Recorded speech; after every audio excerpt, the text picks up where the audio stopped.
Assalamualaikum warahmatullahi wabarakatuh. Perkenalkan, nama saya Nurif Atin, NIM 204105020.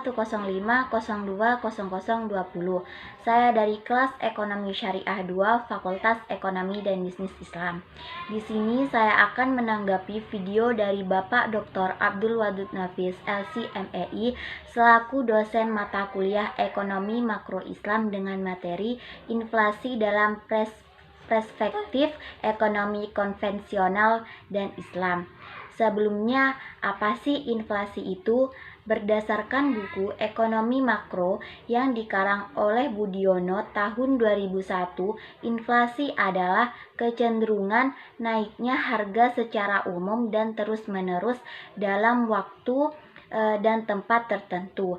Jadi, inflasi ini merupakan naiknya suatu harga barang yang terjadi secara terus-menerus dan dalam waktu dan tempat yang tertentu.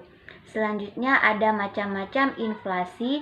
Yang pertama yaitu berdasarkan sifatnya atau laju inflasi. Berdasarkan sifatnya ini, inflasi dibagi menjadi 3, yaitu inflasi merayap. Inflasi ini terjadi antara 1-10% per tahun. Yang kedua, inflasi menengah. Inflasi ini terjadi antara 10-30% per tahunnya. Yang ketiga, inflasi tinggi. Inflasi ini terjadi antara 30-100% atau bahkan mencapai lebih dari 100% per tahunnya.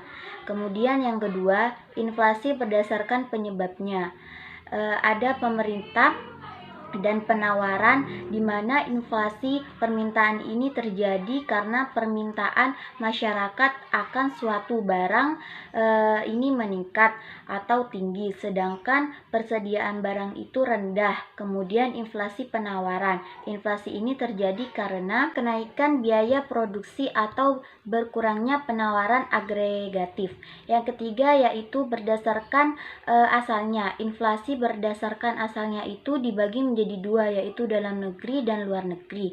Selanjutnya ada beberapa sebab-sebab inflasi. Itu ada 3, yaitu yang pertama inflasi permintaan. Inflasi ini terjadi karena permintaan ketersediaan akan barang oleh masyarakat berlebihan. Yang kedua inflasi penawaran, yaitu karena penawaran ini sedikit tetapi permintaan itu tinggi, atau bisa jadi karena biaya produksi yang tinggi.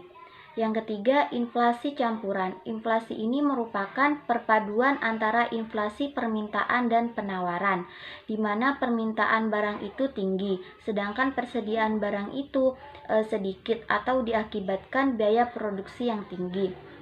Selanjutnya, pembagian inflasi dalam ekonomi Islam. Dalam ekonomi Islam ini, inflasi dibagi menjadi 2, yaitu yang pertama natural inflation. Inflasi ini diakibatkan oleh sebab-sebab alamiah yang tidak mampu dikendalikan orang lain, sebagai turunnya agregat atau naiknya penawaran. Yang kedua, human error inflation itu dibagi menjadi 2. Yang pertama, korupsi dan administrasi yang buruk. Yang kedua, pajak yang berlebihan dengan maksud menarik keuntungan secara berlebihan. Selanjutnya, dampak inflasi dalam perspektif ekonomi Islam. Yang pertama, fungsi uang menjadi terganggu. Kemudian, fungsi tabungan juga terganggu. Pembayaran di muka dan fungsi unit perhitungan juga terganggu. Yang kedua, semangat masyarakat untuk menabung menjadi berkurang. Yang ketiga, meningkatnya kecenderungan belanja barang-barang non-primer dan mewah. Yang keempat, berinvestasi pada hal-hal yang tidak produktif, seperti halnya menumpuk kekayaan. Selanjutnya, ada solusi inflasi dalam ekonomi Islam. Solusi inflasi dalam ekonomi Islam ini dibagi menjadi 2, yaitu melalui kebijakan fiskal dan kebijakan moneter.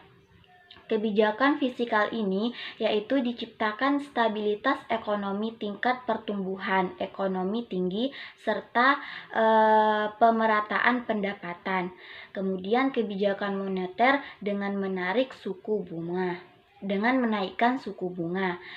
Baik, mungkin itu saja tanggapan saya. Kurang lebihnya mohon maaf. Wassalamualaikum warahmatullahi wabarakatuh.